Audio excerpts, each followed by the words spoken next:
Everyone. ठीक है, today's topic शुरू करने से पहले मेरे पास दो एक क्वेश्चन है। मेरे पास एक बॉल है और एक फीदर है। ठीक है, तो ये जो फीदर है और बॉल है, इनको अगर मैंने एक साथ छोड़ दिया तो सबसे पहले कौन नीचे गिरेगा? ठीक है, तो डेफिनेटली इसका आंसर एक ही है। ये जो बॉल है ये सीधा नीचे गिरेगा। ठीक है, पर ये फीदर जो है ये कैसे गिरेगा? ये ऐसे ऐसे करते हुए नीचे गिरेगा। ठीक है, अब इन दोनों के गिरने में कौन सा डिफरेंस आ रहा है? तो बॉल तो सीधा नीचे आ रहा, पर ये क्यों ऐसे सीधा नीचे नहीं आ रहा? तो इसके पीछे कारण है कि यहाँ पे एयर जो है उसको बाइंड फोर्स दे रही है, अपवर्ड डायरेक्शन में फोर्स दे रही है, पर ग्रेविटेशनल फोर्स उसे नीचे खींच रही है। ठीक है, तो हम देखते हैं कि ये हो क्या रहा है। ठीक है, तो बाद में फिर जो टॉपिक है उस पर आते हैं। ठीक है, तो सपोज ये फीदर है। ठीक है, और ये फीदर जो है ये नीचे गिर रहा है। ठीक है, तो ग्रेविटेशनल फोर्स तो नीचे ला रहा उसे, but at the same time यहाँ पे एयर का बाइंड फोर्स उसे अपवर्ड डायरेक्शन में धकेल रहा है, और ग्रेविटेशनल फोर्स ज्यादा होने की वजह से वो धीरे धीरे करते करते नीचे आ रहा है। ठीक है, ऐसे जिगजैग जिगजैग होते हुए नीचे आएगा। ठीक है, और अगर यहाँ पे देखेंगे तो ये बॉल है, तो बॉल के ऊपर बाइंड फोर्स नहीं लग रहा, क्या एयर का बाइंड फोर्स इसके ऊपर भी लग रहा है, बट इसका जो शेप है उसकी वजह से वो एयर रेजिस्टेंस को कम से कम करते हुए नीचे गिर रहा है। ठीक है, तो इसकी वजह से यहाँ पे जो बाइंड फोर्स है वो इतना इफेक्टिव नहीं है दैन ग्रेविटेशनल फोर्स, और इसलिए इसका मास भी ज्यादा है तो वो सीधा नीचे आ रहा है। ठीक है, अब देखो यहाँ पे सबसे इंपॉर्टेंट क्या है, ये जो फोर्स है अगर हमने ये फोर्स निकाल दिया, ठीक है, तो क्या हो जाएगा? अगर मैंने यहाँ पे एयर जो है इसको निकाल डाला, ठीक है, और यहाँ की भी एयर निकाल दी, तो अब क्या होगा? तो अब ये दोनों के दोनों एक साथ नीचे आने चाहिए। ठीक है ना, बराबर है? तो ये आएगी एक साथ नीचे। अब इसको हम फॉर्मूले के फॉर्म में समझने की कोशिश करें। पिछले लेक्चर में हमने देखा था कि एक्सेलरेशन ड्यू टू ग्रेविटी जो है उसका फॉर्मूला है G M upon R square. इसमें इस फॉर्मूले में ये जो सॉल्व किया ये है एक्सेलरेशन ड्यू टू ग्रेविटी। ठीक है, उसके कंसेप्ट हमने पढ़ लिया था। अब यहाँ पे जो है ये जी जो है ये यूनिवर्सल ग्रेविटेशनल कांस्टेंट है, और m is mass of the planet, और r है उसका रेडियस। अगर ये जो प्लैनेट या अर्थ है उसकी ये रेडियस है। ठीक है, और इसके करीब अगर है तो वो रेडियस इतना ही डिस्टेंस हम कंसीडर करेंगे। ठीक है, तो यहाँ पे देखो कि जब भी ये फॉल हो रहा है, ठीक है, तो इसमें कहीं पे भी एक्सेलरेशन ड्यू टू ग्रेविटी के फॉर्मूले में कहीं पर भी मास ऑफ ऑब्जेक्ट लिखा नहीं है। ठीक है, मास ऑफ ऑब्जेक्ट इसका मतलब स्मॉल m लिखा नहीं है। तो एक्सेलरेशन ड्यू टू ग्रेविटी ये डिपेंड करेंगे मास ऑफ द प्लैनेट और रेडियस ऑफ द प्लैनेट, पर मास ऑफ द ऑब्जेक्ट पे डिपेंड नहीं करेंगे। ठीक है, तो यहाँ पे स्मॉल m की वैल्यू है ही नहीं। ठीक है, वो फॉर्मूले में स्मॉल m लिखा ही नहीं है। ठीक है, अब इसका मतलब ये हो गया कि कोई भी ऑब्जेक्ट हो उसका मास कितना भी रहो, यानी स्मॉल है ऑब्जेक्ट या बड़ा ऑब्जेक्ट है या इससे भी बड़ा ऑब्जेक्ट है, तो इन सारे ऑब्जेक्ट में कहीं पर भी मास लिखा नहीं है, यानी इनके मास पे एक्सेलरेशन उनके ऊपर डिपेंड नहीं करेगा। तो डिपेंड सिर्फ करेगा मास ऑफ द प्लैनेट और रेडियस ऑफ द प्लैनेट। ठीक है, तो ये सारे ऑब्जेक्ट एक साथ नीचे गिरेंगे विद द सेम एक्सेलरेशन। ठीक है, इनका एक्सेलरेशन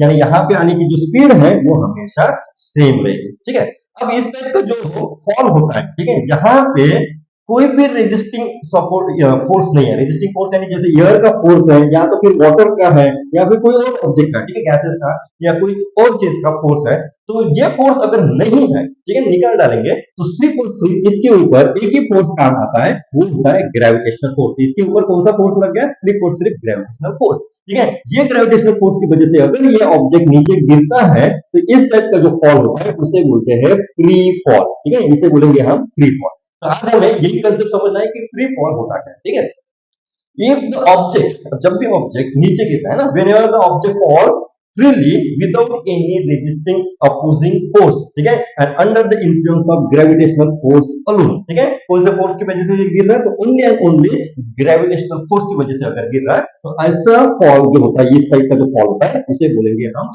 फ्री फॉल। ठीक है, तो ये हो गया free fall. During the free fall, ठीक है, अब यहाँ पे जो फॉल होता है, तो फॉल होते हैं, ये ग्राउंड है सपोज, ये ग्राउंड पे गिरते हैं, यहाँ पे जो वेलोसिटी है ये सबसे हाईएस्ट रहेगी। ठीक है, और ये फीदर जहां से छोड़ दिया या ऑब्जेक्ट जहां से छोड़ दिया है वहां पे वेलोसिटी ये हम कंसीडर करेंगे जीरो, क्योंकि अगर ये ऑब्जेक्ट है, ठीक है, और इस ऑब्जेक्ट को मैंने ऊपर में पकड़ के रखा, ठीक है, तो इसकी वेलोसिटी जीरो हो गई। तो जैसे ये ग्राउंड पे टच होगा तो इसका वेलोसिटी बढ़ती जाएगा, क्योंकि ये तो एक्सेलरेशन है। तो एक्सेलरेशन जब भी होता है तो इसकी वेलोसिटी जितनी रहेगी उससे ज्यादा वेलोसिटी ये नीचे जाते टाइम बढ़ते जाएगा। ठीक है, और ये बढ़ने के कारण क्या होगा? तो ग्रेविटेशनल फोर्स उसको खींचते जा रहा है, नजदीक नजदीक खींचते जा रहा है, ज्यादा फोर्स पे आ रहा है नीचे। ठीक है, तो यहाँ पे जब भी वो नीचे गिरता है तो मैक्सिमम वेलोसिटी यहाँ पे रहेगी, कहाँ पे? ग्राउंड। ठीक है। तो during the free fall maximum velocity at the surface of the earth रहेगी, और जहां से आपने जितने हाइट से अपन उसे छोड़ रहे हैं वहां पे उसकी वेलोसिटी हमेशा 0 मीटर पर सेकंड रहेगी। ठीक है। अब यहाँ पे जो डिस्टेंस कवर होता है ये होता है यस।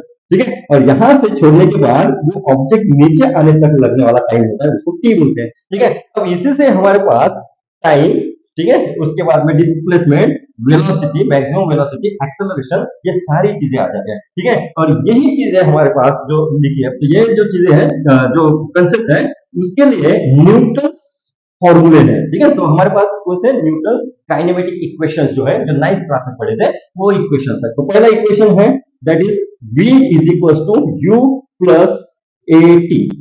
ठीक है। ये वाला एक फॉर्मूला है जिसे बोलते हैं v is equal to u plus a t, यानी v क्या है, फाइनल वेलोसिटी। यहाँ पे जो गिरने वाली वेलोसिटी वो है, u क्या है, तो u यानी इनिशियल वेलोसिटी। ठीक है। अब है a यानी यहाँ पे एक्सेलरेशन होगा। ठीक है। अब हम फ्री फॉल में जो एक्सेलरेशन लेते हैं उसे एक्सेलरेशन ड्यू टू ग्रेविटी बोलते हैं, इसलिए हम ये जो फॉर्मूला है यहाँ पे एक्सेलरेशन ड्यू टू ग्रेविटी लिख देंगे। ठीक है। अब ड्यूरिंग द फ्री फॉल ये ऑब्जेक्ट जब हम छोड़ रहे हैं यहाँ से, ठीक है, तो उसकी जो वेलोसिटी है u is equal to 0 metre per second है, क्योंकि इनिशियल जो है, शुरुआत में जो वेलोसिटी है ऊपर पकड़ के वो 0 मीटर पर सेकंड है। जैसे ही यहाँ से छोड़ दिया तो इसको कुछ ना कुछ टाइम लगेगा, और ये मैक्सिमम वेलोसिटी के साथ फाइनल वेलोसिटी जो होगी ये रहेगी, यहाँ पे गिरेगा। तो ये वेलोसिटी कितनी रहेगी, इसके लिए हम ये फॉर्मूला लिखेंगे v, क्योंकि यहाँ की वेलोसिटी निकालना है। u जो है ये 0 लिख देंगे और प्लस gt लिखेंगे, तो ये फॉर्मूला बन गया हमारा v is equal to gt। तो यहाँ पे फ्री फॉल के टाइम पे, फ्री फॉल अगर हो रहा है तो वहां पे फाइनल वेलोसिटी निकालना है, तो एक्सेलरेशन इनटू टाइम निकाल लो। ठीक है, मल्टीप्लाई करो, क्योंकि इनिशियल वेलोसिटी 0 है। ये हो गया हमारा पहला फॉर्मूला, काइनेमेटिक इक्वेशन। ठीक है। अब सेकंड जो है ये लिखेंगे, सेकंड फॉर्मूला काइनेमेटिक इक्वेशन जो है s is equal to u t plus half a t square. ठीक है। अब यहाँ पे देखो यस बोला, यस यानी डिस्प्लेसमेंट, ये जो डिस्प्लेसमेंट की वैल्यू है वो कितनी रही है, यानी यहाँ से ऑब्जेक्ट यहाँ तक गिर रहा है तो यहाँ पे उसने कितना डिस्टेंस या लेंथ कवर कर ली, तो ये होगा हमारा डिस्प्लेसमेंट। अब डिस्प्लेसमेंट निकालने के लिए हमारे पास फिर से यही फॉर्मूला है, उसमें देखो टाइम कितना दिया है वो हमें पता है, और वेलोसिटी हमें नहीं चाहिए, फाइनल वेलोसिटी नहीं चाहिए, सिर्फ हमें डिस्प्लेसमेंट कितना वो निकालना है। तो हमारे पास ये फॉर्मूला आता है, इसमें हम करेंगे s is equal to u, यानी इनिशियल वेलोसिटी यहाँ पे हम 0 कंसीडर करेंगे, multiply by time plus half यानी यहाँ पे एक्सेलरेशन ड्यू टू ग्रेविटी है, इसलिए g लिखेंगे। ठीक है। और t का स्क्वायर करेंगे, टाइम का स्क्वायर। ठीक है। तो यहाँ पे s is equal to 0 into time, जो भी रहेगा वो तो 0 बन जाएगी, फिर बचेंगे क्या क्वांटिटी, तो हाफ बचेगा और j t स्क्वायर। ठीक है। तो यहाँ पे ये वैल्यू बच गई। ठीक है। तो ये हो गई ड्यूरिंग द फ्री फॉल जो डिस्प्लेसमेंट निकालना है, तो वहां पे हम directly half g into t square, time जो है वो पता है, g acceleration due to gravity पता है, तब हम ये फॉर्मूला यूज करेंगे। ठीक है। अब नेक्स्ट है थर्ड फॉर्मूला। ठीक है। थर्ड फॉर्मूला क्या बता रहा है, तो थर्ड फॉर्मूला है v square is equal to u square plus 2as। ठीक है। अब ये फॉर्मूला में क्या बताएंगे, ठीक है, तो ये जो फॉर्मूला है इसमें टाइम की वैल्यू नहीं है, टाइम नहीं लिखा। ठीक है। तो यहाँ पे डिस्प्लेसमेंट लिखा है, और यहाँ पे जो एक्सेलरेशन है उसको एक्सेलरेशन ड्यू टू ग्रेविटी बोलेंगे। v square is equal to u square plus 2gs। अब फिर से यहाँ पे इनिशियल वेलोसिटी 0 ले लो, तो 0 जब कंसीडर करेंगे तो u स्क्वायर की वैल्यू 0 कर दो, 2gs हो जाएगा, तो v square is equal to 2gs। ये वैल्यू बनेगी हमारे फाइनल वेलोसिटी वैल्यू। ठीक है। तो फाइनल वेलोसिटी हमें टाइम दिया नहीं है, बट हमारे पास अगर एक्सेलरेशन ड्यू टू ग्रेविटी पता है और डिस्प्लेसमेंट पता है, तो हमारे पास v की वैल्यू आ जाएगी। यहाँ पे इनिशियल वेलोसिटी ये हमेशा 0 कंसीडर करेंगे। ठीक है। तो फ्री फॉल के टाइम पे जो डिस्टेंस, डिस्प्लेसमेंट, वेलोसिटी जो है इसको निकालने के लिए हम ये काइनेमेटिक इक्वेशंस, तीन काइनेमेटिक इक्वेशंस यूज करेंगे। ठीक है। तो ये हो गए हमारे kinematic equation. Thank you very much.